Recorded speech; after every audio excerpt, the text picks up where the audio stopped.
Welcome to the Pennsylvania Rock Show. Since 2004, we've been the home of Pennsylvania's unsigned rock, raw, loud, and unapologetic. From live radio to podcast and streaming everywhere, this is underground music without a filter. Turn it up, let it bleed.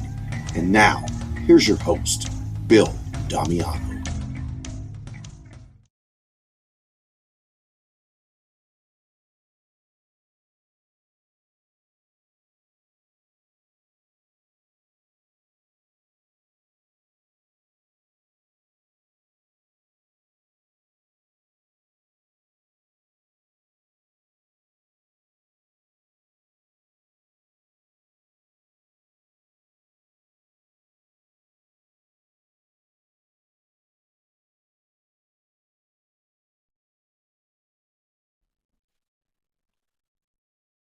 What's up, everyone? You're tuned into the Pennsylvania Rock Show featuring the best unsigned rock and metal that Pennsylvania has to offer. Right at the top of the show, we heard from the Scarlet Goodbye and their track She's a Fire, and the Despair Collective and their track Retribution. This is episode number 820. You were probably listening to us on musicfrom412.com, buildthescene.com, xrpradio.co.uk, KD, let me try that again. KDubRadio.com, MegaRockRadio.net, 107.1 FM, KFGD in St. Louis, Missouri. And I feel like I probably forgot somebody, but we'll go with the flow. With me tonight is Laura. Hello. Hello. Thank you so much for having me. Is it Rullo? It is Rullo. Yes. Okay. I get Rullo. I get lots of other things that aren't even close, but however you want to say it is good. I have a long Italian last name that people butcher all the time, so I try and get everybody's name right. I have a meme saved somewhere that says my last name has been mispronounced so many times, I'm not even sure that I say it right anymore. It's usually my first name that people mess up. I get Lauren or I get Lori or something like that. So let's start out with the obvious. You're a little younger than most of my guests, and you probably have just as much time on the stage from what I was reading. How long have you been playing? I started playing piano when I was 5 years old, and then shortly after that, I wanted to learn how to sing. I had a really good teacher. She would come to our house and give us private lessons, so I had her for a good number of years. And she played the guitar, so I wanted to learn to play the guitar shortly after that. But I started gigging when I was around 12 years old, so I started getting into the open mic scene and doing a lot of, things that pretty much anybody can just jump up. And then people started offering me gigs shortly after that, and I'm like, that sounds scary. But I got into it, and it took me a really long time to, get comfortable with the crowd and start writing my own songs. And then after I started writing my own songs, I have to get comfortable with playing the songs and telling people that they're my songs. But once I got comfortable with it, I really developed a love for being on stage and performing in front of people and just making people smile. So the songwriting process for you, I know that I think it was Invisible was the first single. Is that correct? Yes. Mm-hmm. Okay. So in the bio that I read, it said that was your first single, but you had written more prior to that. Yes. How many songs do you have in your repertoire that are just yours? Oh, geez. I've probably written close to like 25, 30 songs so far. I don't play all of them live for various reasons, but, not every original stays with you, and you develop new concepts and you write new songs and you kind of pick and choose which ones you play live when. But I've written lots and lots of songs and I really enjoy it. I have a sweet spot in my heart for writing, for sure. How do the songs usually come to you? Like, do you get a riff first, or do you get the lyrics first? It's different every time. Sometimes songwriting, if you're a writer and you've been doing it long enough, sometimes, you'll just be doing something and it becomes like just breathing or talking. Like it comes that naturally. Sometimes I'll go months without writing a song because I have writer's block and it'll take me a while.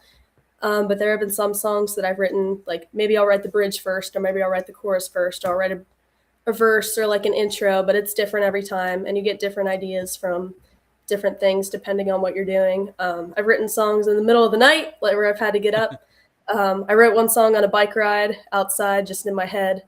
I've written songs on napkins. Like when I went to school, I jot it down on a napkin and then write it on something better when I came home. But it's different every time, and you never know.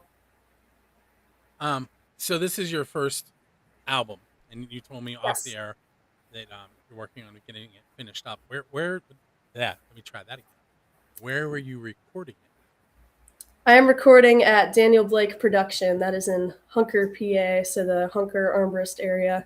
Dan's a great guy, and I'd recommend him to anyone that's thinking about recording or doing anything along that lines. And even when you're not recording, he's just a great guy to hang out with. He plays pretty much every instrument you can think of, and he's great at it. He really puts a lot of time into what he does, and you can tell he's taken a lot of time to hone his craft, and he puts a lot of thought into you, and you're not just there. You're as soon as you step in, you're part of that family.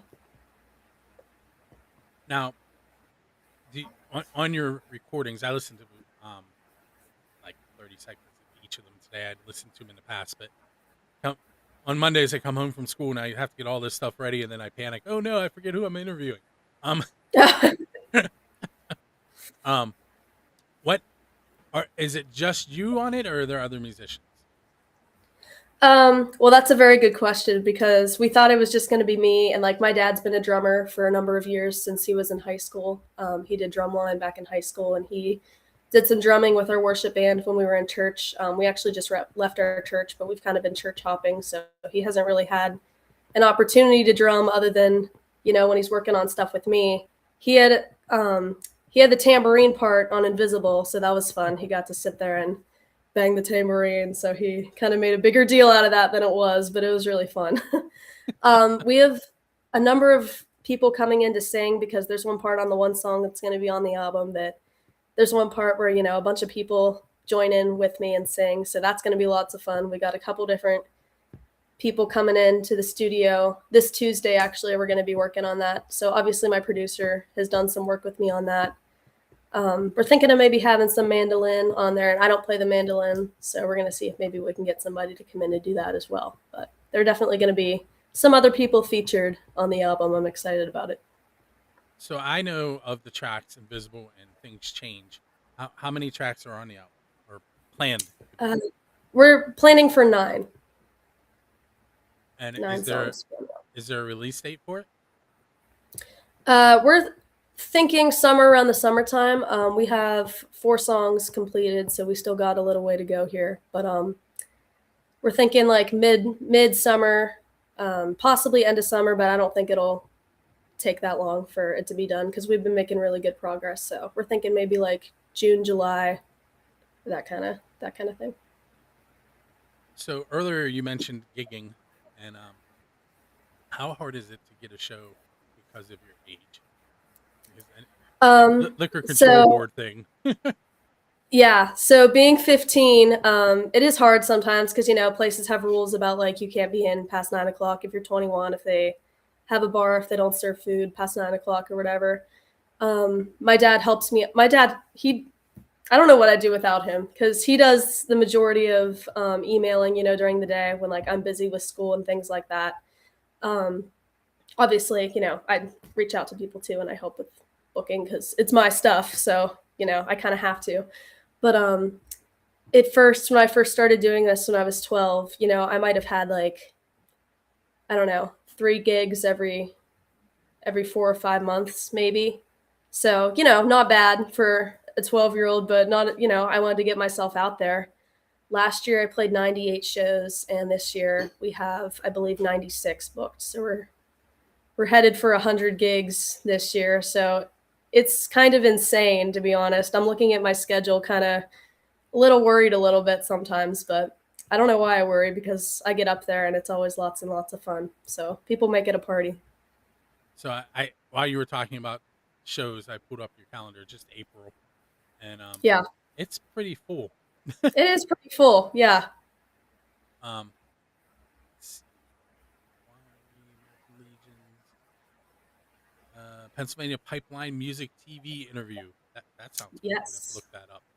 Yeah, that is cool. They're in Montoursville, PA, so that's a bit of a drive. We've never done that before, but we've seen quite a few local artists that have been on there, so I'm excited to check it out. So while I have your website up, I'm going to go ahead and click on store. Yeah. And, we just did some updates to the website, so it's still kind of in the process of being updated because it needed a little bit of updating. So merch, I don't think is up and running quite yet. Everything else should be there and up and running though. So. And that website address, if you wouldn't mind saying it for everybody. Yeah, so if you type in rockwithlaura.com, that was the old website address, but now it's Laura Rullo Music. So if you laurarullomusic.com. So if you type in either, it'll take you to the right place. Because I had the wrong one up there when I opened it. Oh, it's all good. No, it's kind of confusing, honestly, because at first we tried to get Laura Rullo Music and then couldn't, so it ended up being Rock with Laura, and then we ended up getting Laura Rullo Music. So either one. Hey, we're going to take our first break, and we are going to listen to Invisible and Things Change by Laura Rullo, and we will be right back. All right.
Hey, it's Bill. You're tuned into the Pennsylvania Rock Show, episode number 820. With me tonight is Laura Rullo. If you're just tuning in, you missed the first segment. We learned all about her writing process and about her album. So she got like the straight, normal kind of interview, and now I'm going to hit her with some Pennsylvania Rock Show questions. And those of you that are familiar with the show are probably laughing. So I kind of prepped her a little bit for a few of them off the air, and I'm going to give her those ones right off the bat to get her into the swing of things. And the first one I mentioned, I was going to ask you about pizza, Laura. And yeah. This question will probably end up being my retirement podcast. I'm going to go back and listen to my old shows and go visit pizza places. But the question is, what is the best pizza you've had because you're a musician? So it could be at one of your gigs, or maybe you ordered pizza while you were recording, or something along those lines. Yeah.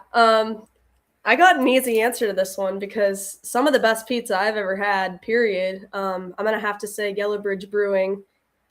They have a location in Greensburg and in Delmont, but the one in Delmont is the one that does music. So I'd specifically direct you to the one in Delmont. If the one in Greensburg's closer, then whatever. But they have both. They have flat pizza, or they have the big square ones. So their pizza's outstanding, out of this world. They do an open mic there every Wednesday, hosted by Dave Stout, and they do regular music there. So they book solo artists, small bands too, but they're very supportive of the local music scene, and they have great pizza.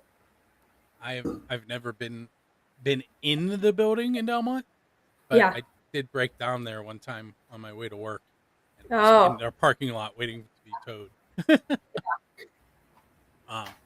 Someday I'm going to stop there, though. I drove past it last night.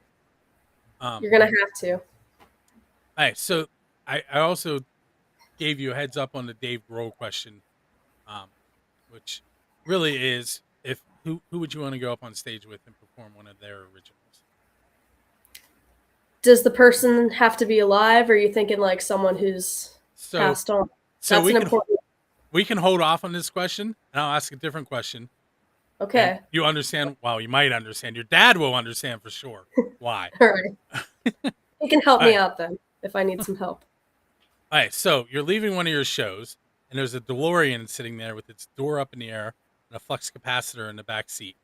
And she's definitely looking at him.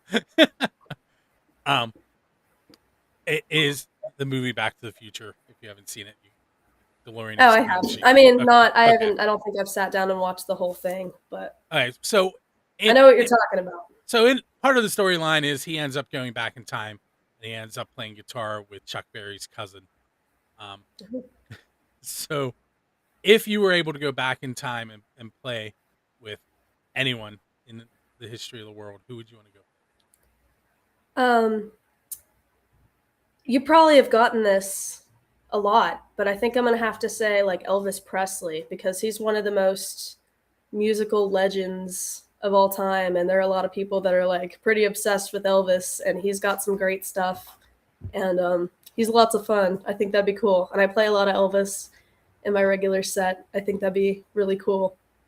Which Elvis songs do you cover? Oh, I do lots of Elvis. Can't Help Falling in Love, Suspicious Minds, Don't Be Cruel, Burning Love. He's got some good stuff. Okay, so here's why we did this in order. So you still have a DeLorean. Now I ask you who you want to go up on stage with and perform one of their originals.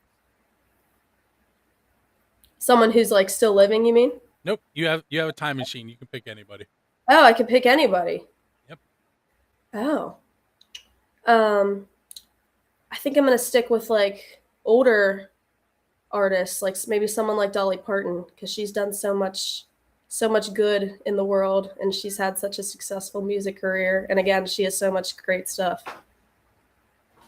I cannot remember the name of her charity, but she gives free books out to people who are struggling monetarily. So I wish I could remember it because I would love to plug it here. But Dolly, you're right. Dolly does do a lot for the world. Yeah, and she's still at it. So and she can still sing. She's still at it. I got one of her books that she just released for Christmas. I think it's called Star of the Show.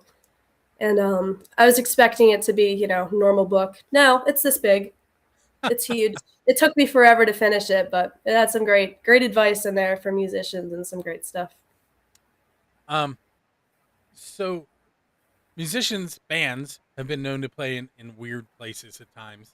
The band Kiss once played in a bay in Australia to sharks. And Metallica has played in Antarctica. And one of my friends who also has a show on Music from 412 has played one of his originals at the geographic South Pole.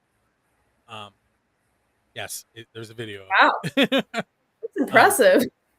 Where is a non-traditional venue that you'd like to play? So basically, you can pick wherever you want for whatever reason. Yeah, reason. Hit my tongue.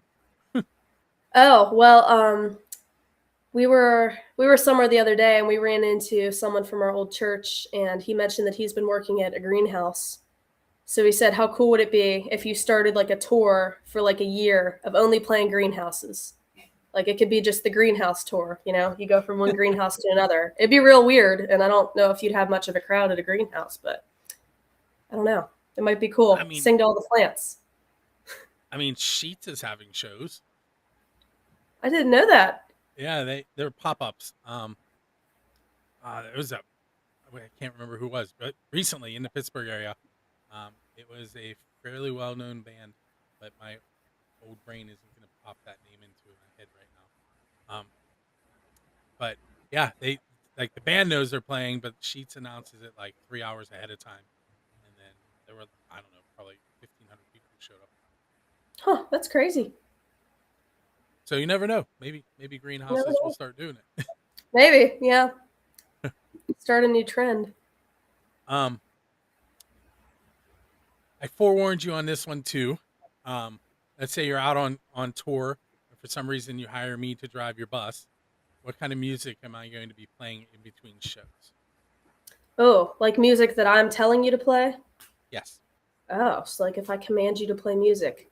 Probably something like I like a lot of 80s stuff, so something like Journey or like Pat Benatar, Belinda Carlisle, that kind of stuff. Rock out. I love Journey. They're like my favorite. I love them. If you had a chance to sit down on a bench next to your musical idol, first of all, who would it be? And what would be that first question you asked it to break the ice? Oh, that's a hard question for me because I listen to such a diverse mix of so much music, and I don't think I'd be able to say that I have a specific person that's like my music idol. Um, like right now, I'm listening to a lot of like Sheryl Crow, like 90s singers. But I think if I could sit down and talk to any musical artist that's had that much success, I think I would just ask them, where it all started and how they pushed past, when it got hard, and people that told them they couldn't do it, or, things like that, because those are real struggles that every musician faces. Should I stick with this, or, I have to have a plan B. What's my plan B going to be? How am I going to get through this? But the people that have made it, I think it'd be really cool to hear their story. So we're going to take our second break. I asked you if you had seen the show before, and you told me that you had listened to a little bit of the Derek Woods episode. Yes. And believe it or not, he is in my queue for tonight's show. Oh, that's awesome. So we're going to play a new track from the Jaded Lips first called Trouble. And then we're going to play Fall of the Cards by Derek Woods. That's awesome. We'll be right back. All right.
Welcome back to episode 820 of the Pennsylvania Rock Show.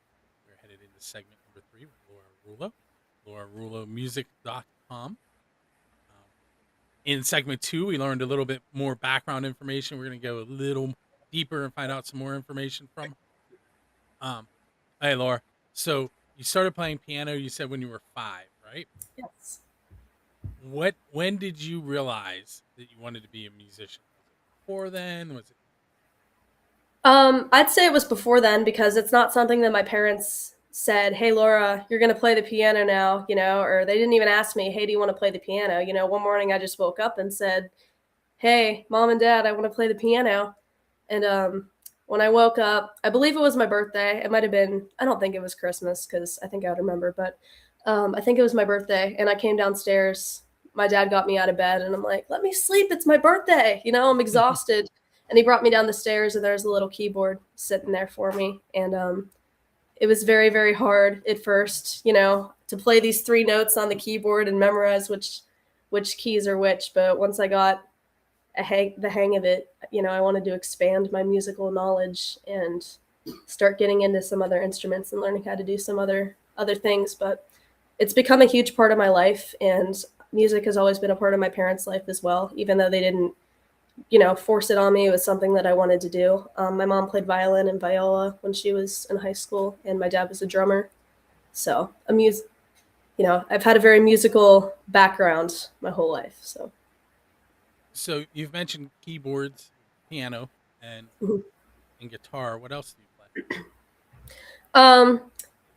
Well, I dabble in a little bit of bass. I just picked up my first bass, but if you play the guitar, you can pretty much pick up the bass and kind of get a handle on it. A little bit of ukulele. My sister is more into that than I am. I've never, played that live, but just messing around with it. Like I could play it if I had to. Pretty much anything that is related to guitar. I play a lot of 12-string guitar out. I really enjoy doing that just because it's, it's something different. You play it the same as a 6-string guitar, but I usually tune it differently to make it more interesting. And that's always a lot of fun to kind of spice up my live shows. So the listeners have heard what I'm about to say multiple times. They're probably like, really?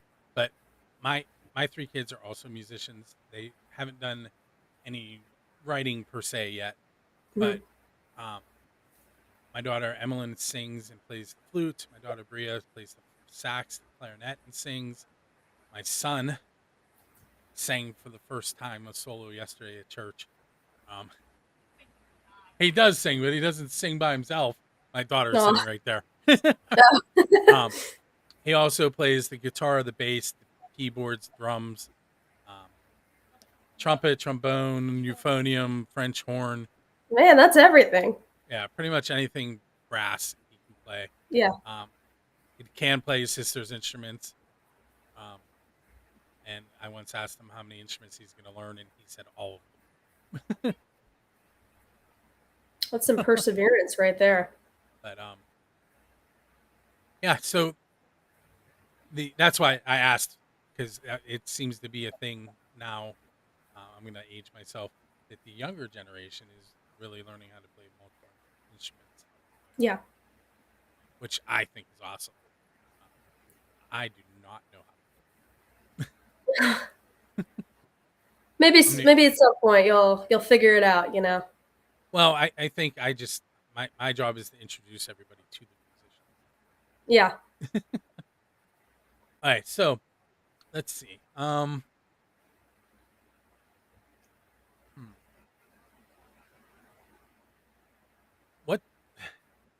What has been an embarrassing moment that you've had on stage? Oh geez. Oh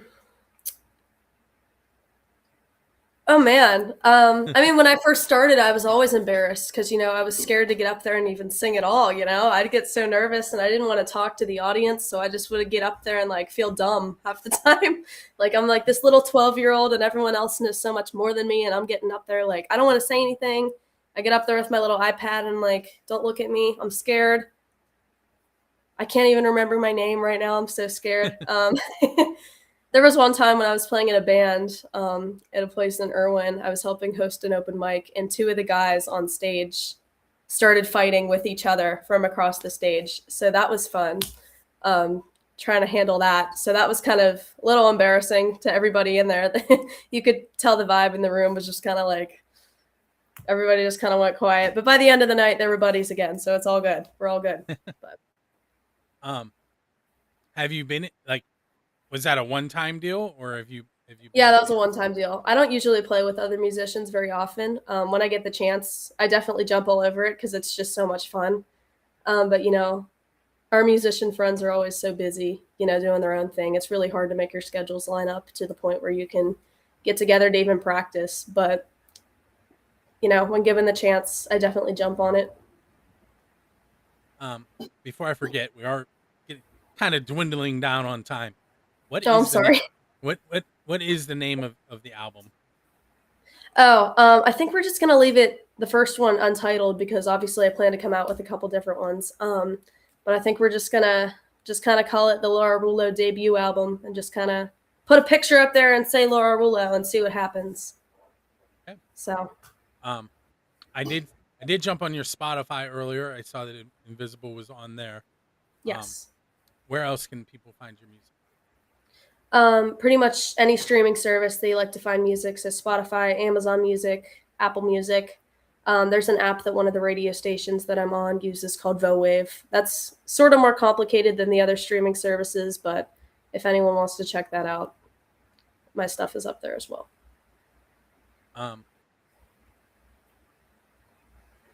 Sorry, something. No, you're good. You're good. I never claimed to be professional. I just have lots of episodes. That makes you a professional, I promise. Okay, we'll take it.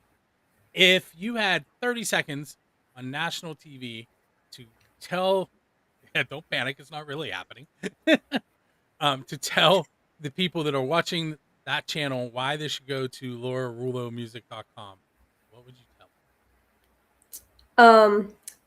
Without trying to, we're not bragging here. It's shameless self-promotion is what's happening here. But I would say Laura Rullo has had lots of growth throughout her music career. and she has a very diverse set list, and she tries to bring lots of energy to the stage whenever she plays and just kind of make it lots of fun. Cool. So I do need to. I told you I have a new mic. I do have to do a real quick segment about my new mic. All right. Because I am sponsored by this company, and it's required part of sponsorship. Supposed to keep the name on screen at all times, but I'm still working on a desk situation. But it's Mono is the name of the company, mono.com. And if you decide you want to buy anything there, you should use the coupon BuildtheScene, which will get you, I believe it's 10% off anything $35 and up. And it got me a new microphone. Sounds good. Okay, so we have about 45 seconds left. I'm going to hit you with one more quick question. All right. Yeah. If you were going to host your own podcast about music, what one question would you ask? I mean, if I could steal your pizza question, I think I'd probably go for that because it's such a good question and you learn so much about, what's in the area. People are always looking for places to eat, so I think people would appreciate that. I love that that's the one you want to use. Yeah, and ice cream because I'm a big ice cream lover. Yeah. So, yeah. I think you should do that, and then we can link our podcast together. Yeah, Okay. So that way I'm not like stealing your idea. Doc Rock, who runs metalshop101.com, is also on Music from 412, and he hates my pizza question. How come? I have no idea. And then Rocky, who owns Music from the 412, interviewed Ryan Roxy, who's the guitar player of the Alice Cooper band. And he asked my pizza question, and Ryan shot him a dirty look. And then he answered it, but he shot him a dirty look. So it kind of gets mixed reactions. But, hey, Laura, I want to thank you for hanging out with us on episode number 820. Yeah, thank you very much. You're welcome. Everyone, make sure you go to laurarullomusic.com. Also, tune in to musicfrom412.com tomorrow at 8 p.m., where the episode 8 of the Pennsylvania Rock Show Flashback will be airing. That one is featuring Josie and the Corruption. And I have 2 more tracks for you tonight. They are the Lyricals and their song Breakdown, and Neostem and their very, very 90s grunge version of their track Lackluster. Make sure you join us each and every Monday night.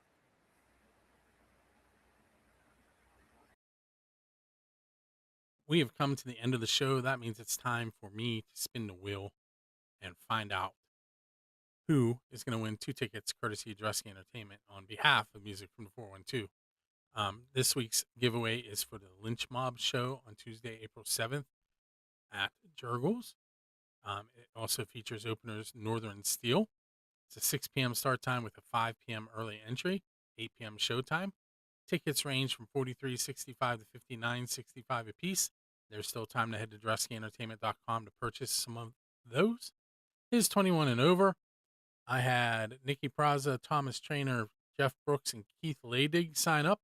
You'll notice their names are on the wheel multiple times. I think I'm going to shuffle 3 times.